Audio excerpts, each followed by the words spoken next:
This is Unsung History, the podcast where we discuss people and events in American history that haven't always received a lot of attention. I'm your host, Kelly Therese Pollock. I'll start each episode with a brief introduction to the topic, and then talk to someone who knows a lot more than I do. Be sure to subscribe to Unsung History on your favorite podcasting app so you never miss an episode. And please, tell your friends, family, neighbors, colleagues, maybe even strangers to listen to.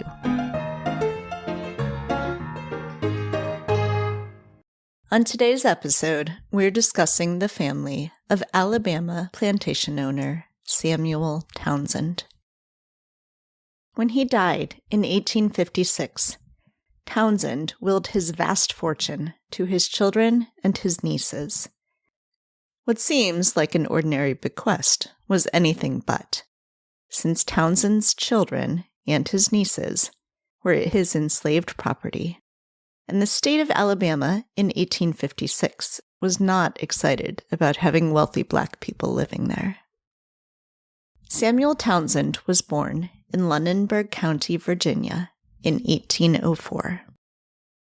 After future President Andrew Jackson defeated the Red Sticks Warriors, a band of Creek Indians who had been resisting giving up their land, Alabama was open to white settlers. Townsend followed his older brothers to Hazel Green, Madison County, Alabama, just north of Huntsville, where the government was selling stolen land cheaply. The Townsends became cotton planters and slave traders, and quickly grew wealthy. Samuel's older brother, Edmund, became extremely wealthy. When he died in 1853, he left his entire fortune of $500,000, equivalent to about $16 million today, to his children, the majority to his daughters, Elizabeth and Virginia, with a smaller share to his sons, Armstead and Woodson. The girl's mother, Lizzie Perryman, was mixed race and had possibly been born free and illegally sold into slavery. But whatever her background, Edmund Townsend had purchased her, presumably to serve as his concubine, which she quickly became to the man 32 years her senior. Around 1850, two men from Virginia came to Edmund's house, alleging that Lizzie had been born free. In response, Edmund promised to emancipate Lizzie and his daughters and leave his fortune to them. Soon after, he sold Lizzie, but he did attempt to keep his promise to his daughters. However, Edmund's white family had no intention of allowing his enslaved daughters to inherit. The will was quickly contested and voided in court. Edmund's 4 children, instead of inheriting a fortune, remained enslaved, and the fortune was divided up instead among Edmund's siblings, including his younger brother, Samuel. Like Edmund, Samuel was a wealthy planter and slave owner, and he became much wealthier upon inheriting part of his brother's estate. Like Edmund, Samuel never married, and instead took his slaves as concubines. During his life, he fathered 5 sons and 4 daughters, with 5 different slave women. Also like Edmund, Samuel wanted to leave his fortune to his children, believing them to be better than other African Americans, because they had his blood. He knew firsthand how difficult that would be to accomplish, having worked to break Edmund's will. So Samuel left nothing to chance. He hired a lawyer, the successful and well-regarded Septimus Douglas Cabanis, to figure out how to make it happen.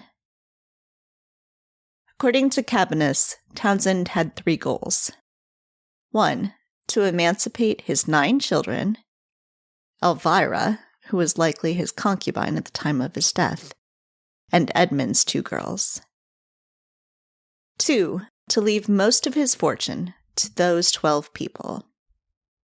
And 3, to ensure that the 12 could succeed, which included making sure that they would have the education and resources they needed.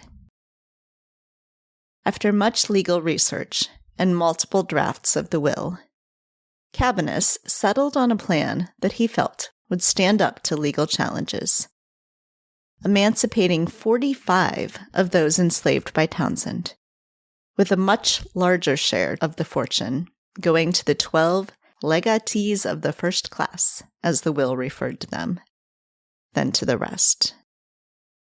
Townsend died on November 19th, 1856, and, as expected, his white relatives immediately challenged the will. But Cabanis's legal work withstood the challenges, and, after a lengthy court battle, the 45 people were freed. However, they could not stay in Alabama, where state law prohibited free African Americans from settling. As executor of the will, it was up to Cabanis to determine where they should settle, and to set things in motion to allow that to happen. Wesley, the oldest of Townsend's sons, was the first to be manumitted in 1858, and he traveled to Cincinnati, Ohio, which Cabanis had determined would be a good location. While the laws in Ohio were more welcoming to free African Americans than those of Alabama, not every town welcomed them, and Wesley found mixed reactions.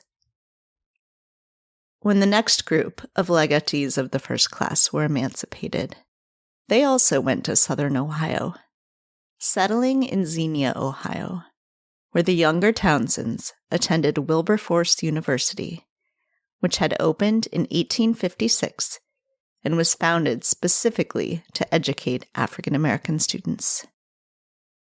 The next large group of free Townsends settled in Leavenworth, Kansas, a city with a large and organized free Black population. Charles Osborne Townsend, who served in the Union Army during the Civil War, headed out to Colorado Territory, where he was one of just around 500 African Americans. In Colorado, he opened a barber shop and tried to find success in silver mining. Thomas Townsend even made it back to Alabama, purchasing part of the plantation where he and his family had been enslaved, and starting a political career in Alabama. Although Samuel Townsend's children didn't always have the opportunities that he may have wished for them, his bequest to them did help them navigate the obstacles of a country that was often hostile to African Americans. To help us learn more about the Townsend family, I'm speaking now with public historian Dr. Isabela Morales, author of Happy Dreams of Liberty, An American Family in Slavery and Freedom. Hi, Isabela. Thanks so much for joining me today. Thank you for having me. Yeah, I'm really excited to learn about this story and to talk to you about it. So I wonder if we could just start with how you came to learn about the Townsend family and this interesting will, and what sort of got you into this story. Sure. So the book itself came out of my dissertation when I was getting my PhD at Princeton University, but I actually first encountered the Townsend family when I was an undergraduate at the University of Alabama, Roll Tide. I was taking a seminar in the history department on slavery in the Americas. And so in addition to learning through lectures and class discussions about the history of slavery in the United States and in the Caribbean, part of the course was doing original archival research using materials from the university's special collections library. And I, like most of my classmates in that course, had never set foot in a special collections library before, never handled 150-year-old documents. I thought I was ahead of the curve because I could use a microfilm reader, which was a good start. But this was my first time doing actual, original archival research. And it was really serendipity that led me to the Townsend family specifically. I was really just scrolling through an online finding aid, trying to see if anything would jump out to me for, my research paper topic. And I came across this, 2 or 3 sentence description of the papers related to the Townsend family, that these were enslaved people who were the children of their enslaver and were freed by his will and inherited a piece of his immense fortune. And that, because I didn't know much about slavery, all of this seemed incredibly striking and shocking to me. And I figured, I can write a paper on this, little knowing that it would be the next 10 years of my life. But I really owe it to my professor at UA and this undergraduate course for not only introducing me to archival research, but helping me find this really compelling human story of the Townsend family. Yeah. So let's talk some then about these papers, about the sources. So there's this like trove of documents that you're able to look at. But as you talk about in the book, there are some limitations on what we can and can't know from the written sources. So can you talk first just sort of what those papers are, why there are so many of them, what that source material looks like? Yeah, that's exactly right. The archival collection that I use very heavily in this book is called the SD Cabaniss Papers. It's held at the University of Alabama, and it's named for Septimus Cabaniss, a Huntsville lawyer in the 19th century. And Cabaniss served as the executor of Samuel Townsend's estate after his death in 1856. So Cabaniss was the man in charge of making sure that the Townsend children were emancipated and received the inheritance that they were due. And fortunately for me, he was a very meticulous lawyer. He saved all of his records, nearly 50,000 individual items total, which include 2 boxes of letters written by members of the Townsend family themselves, written by formerly enslaved people. So in writing this story, I had access to roughly 170 letters, first-person narratives written by my historical actors in their own words. And that's a really incredible resource because how often do you get to hear the voices of formerly enslaved people? But you're right that interpreting these letters is not a straightforward process. And there's a lot that even those remarkable sources can't tell us. Virtually all of the letters in this collection were written to the lawyer, to Cabaniss, a white Southerner, himself a slave owner before the Civil War, a Confederate officer during the war. And so the Townsends know that this man is not necessarily going to be sympathetic to all of their requests and to all of their life experiences. And so they have to frame their requests often for, questions about where is my inheritance? Can I get financial assistance for my education, for purchasing a house, for, starting a business? All of these requests have to be couched in a way that will appeal to this white Southerner with, a slave owner's mentality. And so the letters are, kind of stiff sometimes. They're terse. They don't say everything clearly that's going on in the Townsends' lives. And it's really interesting to compare these letters to the few that I have that were written between members of the family. In the 19th century, everybody's writing letters all the time. And the Townsends, some of them live hundreds of miles apart, and that's the only way they can stay in contact. And I know that they're writing to each other frequently, but I only have about a dozen of those letters written between the Townsends. And these were sent from Charles Osborne Townsend, one of Samuel's sons living in Colorado, to his half-brother Thomas Townsend living in Alabama after the Civil War. And those letters are much more personal, more open in expressing, personal experiences, political opinions, and they even reminisce about what their lives were like back in Alabama when they were children and they were enslaved. And nobody is writing about their lives in slavery when they're sending letters to the lawyer, to Cabanis. And so by comparing, what's available in the letters from Charles Osborne to Thomas, and then looking at what they say to Cabanis, it's very clear that the majority of the letters are leaving out so much of the story. And so, I, of course, as a historian, wish I had more of the documentation of the conversations between members of the family. But again, it's still a remarkable cache of documents. Yeah, and so then let's talk a little bit about education and how it was that they were able to write. So these formerly enslaved, and I think there's 45 of them in the end who were emancipated. So, how is it that they have the kind of education? When did they get that kind of education that they're able to write to the lawyer, to each other? What does that look like for them?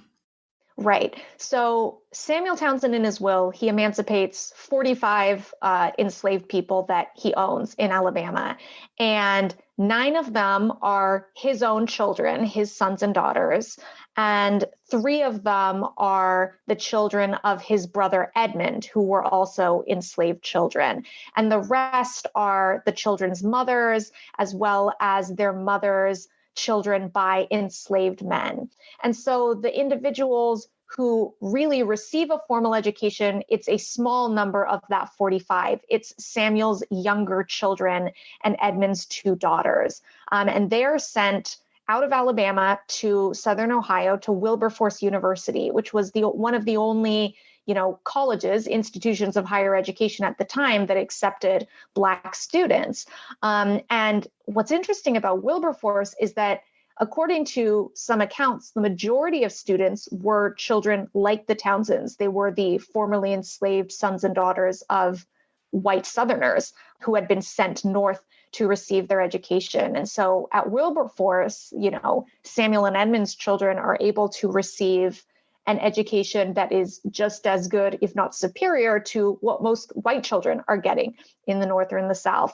The rest of the family members, it's kind of hit or miss whether they're able to get that education. Samuel had an older daughter, Caroline, who, when she was emancipated, she was a mother. She had a child. She was in her 20s, and so she wasn't sent to Wilberforce. And as late as 1870, according to the federal census, she could neither read or write. So she didn't receive those opportunities, although she did receive, a piece of her inheritance like her siblings did. So the majority of the letters come from in the children who were sent to Wilberforce, with a few exceptions. Samuel's eldest son, Wesley, he was emancipated in 1858, 2 years before the rest of the family. And due to ongoing lawsuits, he was in Ohio waiting for his family, wondering if they would ever come and join him in freedom. And while he was in Ohio for those 2 years, he attended a local school, which was partly education and then financing that education by kind of working on a farm, making bricks, it was a manual labor academy. And so he really, taught himself how to read or write. And we have the first letter that he ever wrote to Cabanis, where he's saying, "Tell me if you can read this. I stayed up all night, with the lantern, with the candle, writing this," because he was highly motivated. And that's like the majority of freed people after the Civil War were highly motivated to receive an education which had been denied them in the South, where increasingly in the 19th century, there were laws preventing teaching enslaved people how to read or write, to prevent them getting an education that could help them achieve social mobility or help them escape slavery. Yeah. So we have, I think, a few different things going on in this story that highlight sort of the different ways that people are able to sort of move forward after slavery, and the sort of different privileges that they might have, the different positions that they have. So you mentioned some of them are Samuel's children and Edmund's children. So they have, in addition to maybe slightly better treatment while they were still enslaved, they also have skin color that is lighter, and they are the ones who inherit more than the others. So there's sort of skin color, there's education and whether they have access to it or not.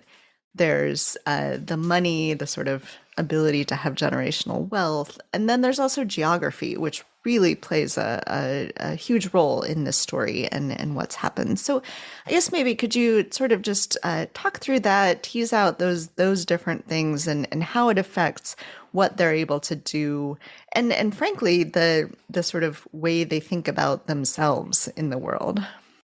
Yeah, absolutely. So you are correct in all of that, that there are a lot of different factors that interact with each other in determining who among the Townsend family is able to find more success in pursuing the American dream, pursuing social and economic mobility and advancement. And part of that is money. Money is a big deal. The inheritance opens doors to receiving a formal education, to purchasing property rather than working as hired labor, to owning their own homes. But there's also mixed race ancestry, because at the time in the 19th century, there is a very widespread color prejudice among white Americans, where slave owners and free people, free white people, think that an enslaved person or a free African American who has lighter skin, who has some Anglo-American or European ancestry, is somehow more intelligent or more deserving of freedom or respect than other African Americans who have darker skin. And, we would call that colorism today. And so that's very widespread. And that meant that members of the Townsend family who were mixed race, who were Samuel and Edmund's children or had mixed race ancestry, may have benefited informally by the prejudices of the people that they interacted with in the different communities where they lived after their emancipation. Ohio is an interesting case because at the time in Ohio, that privilege that mixed race people had was enshrined in law. And that was not very common in the United States. But in Ohio, according to court precedent, a mixed race person with more than 50% white ancestry was legally white and was entitled to vote. So, when Wesley Townsend, Samuel's son, moved to Ohio in 1858, he may have been legally considered a white man and, able to exercise rights of citizenship that were denied to African Americans elsewhere in the country. So that's one case where geography plays a very specific role. Another case is Charles Osborne, who moved to Georgetown, Colorado with some residents, a silver mining town during the silver boom of the 1860s and 70s. And Georgetown was a place where he and his family members were essentially accepted as equals with white residents. And that's partly because African Americans were not considered as other ethnic groups in the region. There were Chinese migrant laborers who were entering Colorado, from California, where they had arrived during the gold rush. There were the indigenous people who had inhabited that region for thousands of years, the Ute peoples in the Georgetown area. And two white Colorado residents, Native Americans and Chinese migrants who, didn't seem to assimilate as well into their culture, were considered far more threatening than African Americans who were farmers and miners and Christians and shared the same culture. And so, in Colorado, Charles Osborne is building a business with a white business partner. He is getting written up in the newspaper as a local celebrity for his barbershop and for his Civil War experience. He was a veteran of the Union Army, and he is participating in local politics in a way that his brothers and sisters elsewhere in the country, in Kansas and in Alabama, aren't able to do. So geography there and the specific demographics of the far West really played a role in what Charles Osborne was able to achieve during his lifetime. So I think that, this story, this family story is very complicated. There are all these different variables and factors going into how the Townsends experienced their freedom throughout the 19th century. But that's, a benefit to me of telling family stories, how the Townsends were perceived, accepted, or excluded in different communities really depended on and reflected the values of that specific time and place. And those kinds of insights really only come from that fine-grained, detailed study of individual lives and families. It just goes to show the complexity and diversity of people's experiences that we don't often think about. Yeah, it's fascinating. And so I want to back up for just a minute and ask if we have any idea why Samuel Townsend, and before him, his brother Edmund, decided to do this thing that was so unusual for the time to essentially try to treat their enslaved children as their heirs, and and do this, and of course in Samuel's case it's super complicated because first he fights the will of Edmund who is trying to do the same thing, but then he does this, and hires a good lawyer, and really tries to make it ironclad.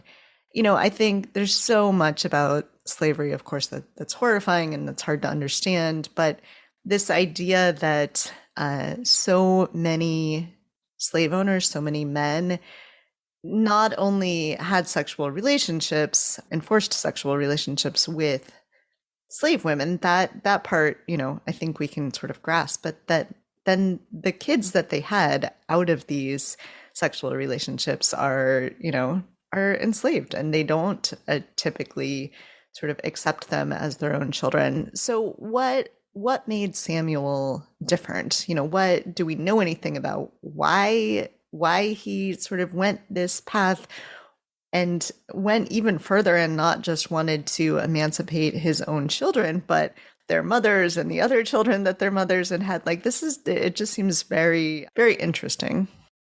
It is definitely an interesting case. And I can't give you a definitive answer because I'm not in Samuel's head. And thank God I'm not in Samuel's head. But, I do have some ideas about what might have motivated Samuel and his brother Edmund. Just to go back to the very beginning, Edmund Townsend, the eldest brother of the Townsend family who moved to Alabama, he had 4 enslaved children. And when he died in 1853, he left a will freeing them and leaving them his $500,000 estate, which was a big deal. And it was not a very legally sound document, his will. And so it was broken in court, and his children were not freed and they did not receive their inheritance. And you are correct that Samuel was one of the leaders in trying to overturn Edmund's will. And I think that's partly because there was a lot of money at stake. Before he inherited a large piece of Edmund's fortune, Samuel was worth maybe $50,000, $60,000. After he inherits from Edmund's will, he's worth $200,000. He is at the top of the heap in Madison County. He is living the aristocratic slave-owning planter lifestyle. And so that's always a motivation financially. But Samuel also wanted to do the same thing for his children that Edmund wanted. He wanted to free them. And, if Edmund's will was broken and Samuel inherited a large piece of it, that means that Samuel can leave more money to his children. And so that may have been a motivation as well, as to why Samuel and Edmund chose to try to legitimize their children. They were obviously not motivated by anti-slavery sentiment. They were some of the largest slave owners in their community in northern Alabama at the time, and they built their fortunes on the backs of enslaved people. They were violent men, as we know from cases. They were men with tempers who beat and abused enslaved men and women who sold them like chattel. But they saw their children as kind of a class apart from other enslaved people. In his will, Samuel uses the word slave to refer to some of the people that he owns as human property, but he never uses that word in reference to his children. His children are servants, or they're his favorites, the favorite objects of my bounty. And, that's a semantic distinction, but I think it goes to show how he was thinking about his children. They were superior to other enslaved people by merit of the blood that he had bequeathed to them, a white man's blood, Townsend blood. And he shared a lot of the racial prejudices of most white Americans at the time, that mixed race ancestry did somehow imbue an African American person with more intelligence or more trustworthiness or more value as a person. And so that may have been a motivation for why he chose to free his children and try to name them his heirs, because he saw them as something different.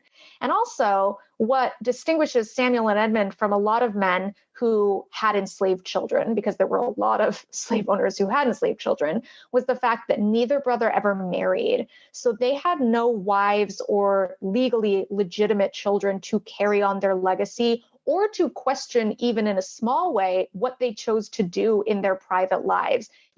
Everybody in the community knew that Samuel and Edmund had enslaved children. They didn't have to hide it in order to protect the feelings of their wife or their legitimate sons and daughters. They talked about them openly.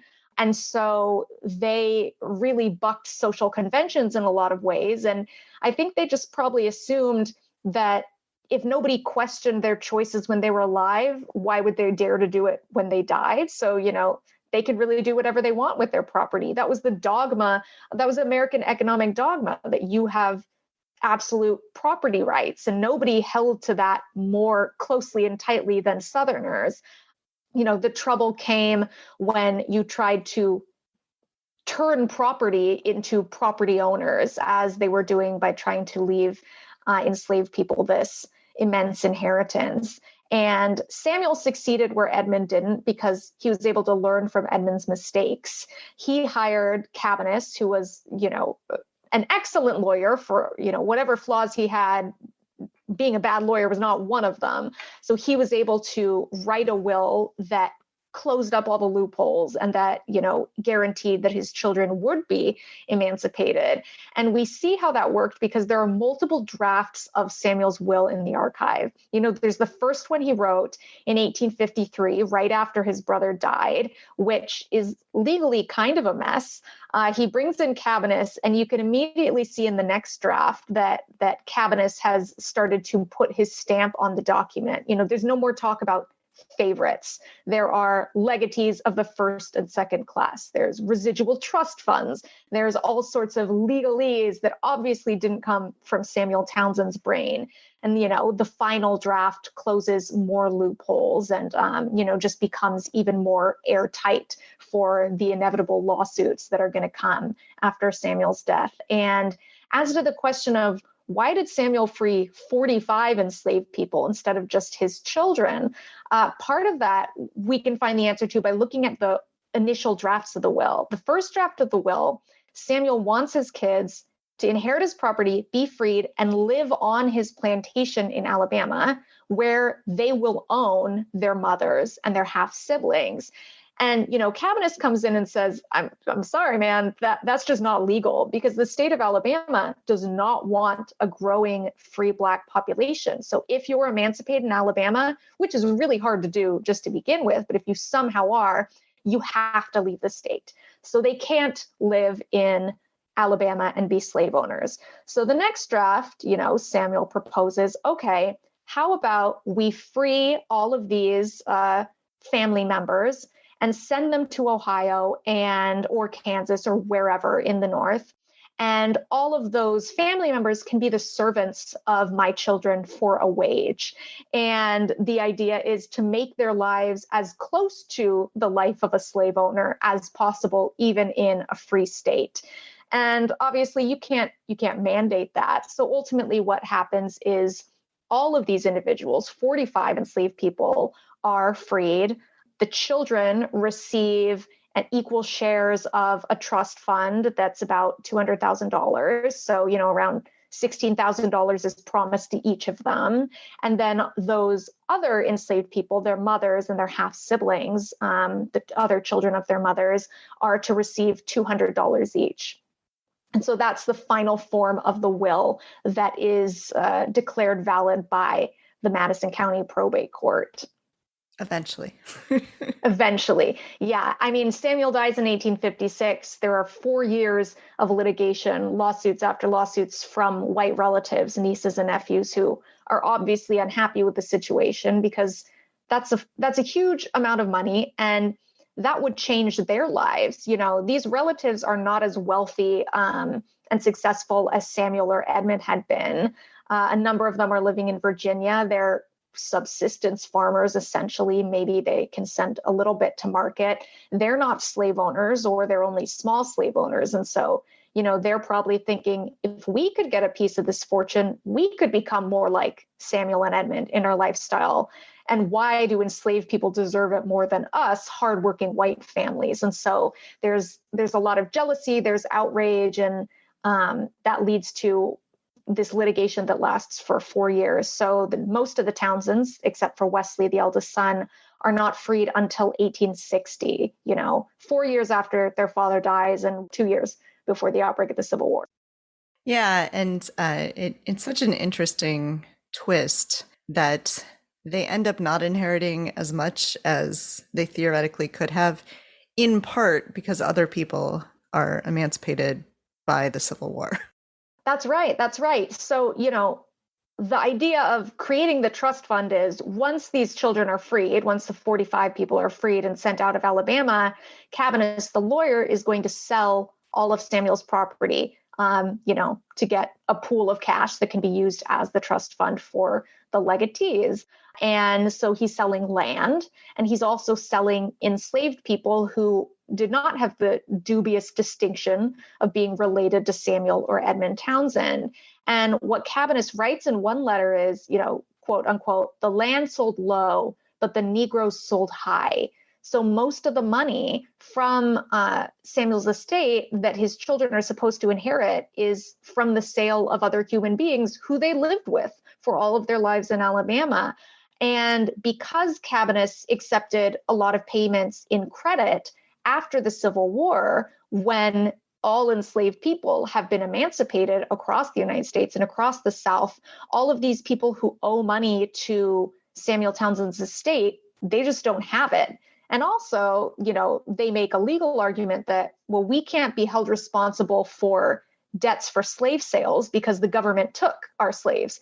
So, there's litigation over that aspect as well. And so the estate is heavily devalued by the Civil War because most of the money had come from the sale of enslaved people, and now enslaved people cannot be sold because slavery has been abolished. And that is, a tragedy and an irony that even, this life-changing inheritance that's going to benefit formerly enslaved people comes from the exploitation of enslaved people and from their sale and the breaking up of their families. So it's a problematic inheritance for the Townsends to begin with. So I wanted to ask too, you work in public history and in a project that is related to slavery. So I wonder if you could talk a little bit just about that and sort of the importance of public history and in helping people understand, all of these sorts of things that we're talking about. Yeah, absolutely. So I am the editor of the Princeton Slavery Project at Princeton University, which is, like a lot of university slavery studies over the past years and decades, it's exploring Princeton's historical ties to the institution of slavery. And I've been working on this project since 2013, with the research team at Princeton. And this has been a really valuable, first of all, introduction to public history for me when I started as a graduate student, but it's also gone to show me, how important this information is to communities. In 2015, when we were 2 years into the research, there were big protests on campus at Princeton from students over, a number of things, but partly the name of the public policy school, which at the time was the Woodrow Wilson School. And students, who were aware of Wilson's very problematic legacy and his, reintroduction of segregation into the federal government, and his white supremacist beliefs in many cases, they didn't want to have a school that was named for him and didn't think it was right to be honoring him in that way. And what was interesting to those of us working on the Princeton Slavery Project at the time was that there was no discussion of the deeper legacies of white supremacy at Princeton, because information about Princeton's relationship to slavery and the history of slavery in the town and the community and New Jersey in general were not widely known by students or by members of the community. And so by getting that information out there, we were hoping to and have been able to ensure that that activists, that students, that educators have all of the information that they need in order to make change happen and to have productive debates.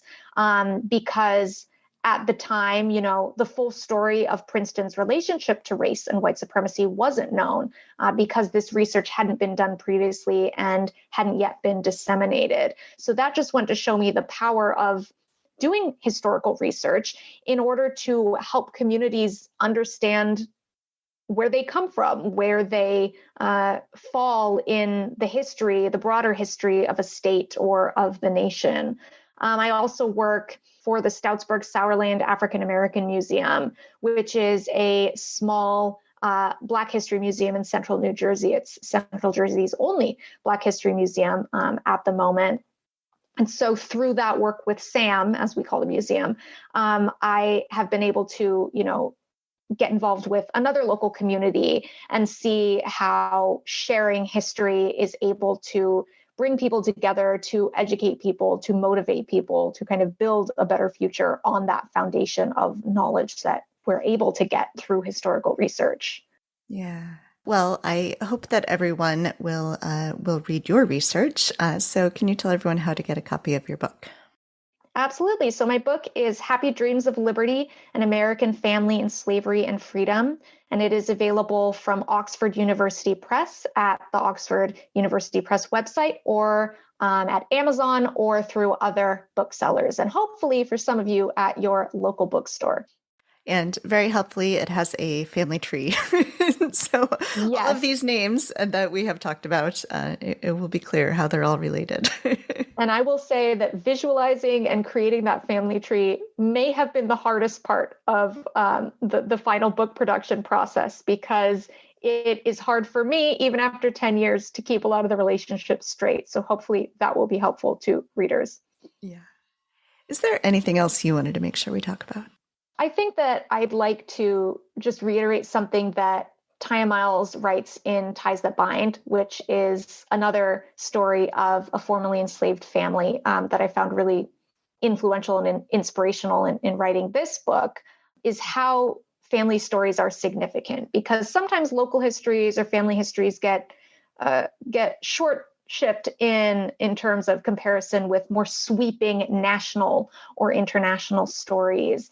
And what Miles says is that, families are barometers for the societies that they lived in, for the times and places that the people lived in, because of the ways that federal, state, and local governments have historically tried to define and regulate the family. So in the Townsend's case, one example where we see that is in the laws of slavery that delegitimized Samuel and Edmund's children and denied their mothers the right to marry or to any legal rights for themselves or their children. Or the fact that the state of Alabama considered the presence of the Townsends as the heirs of a wealthy white planter and as former slaves so unacceptable that they were forced to leave the state altogether. But at the same time, social norms differed radically from community to community. So 1,000 miles west in Georgetown, Colorado, Charles Osborne Townsend is welcomed as an equal.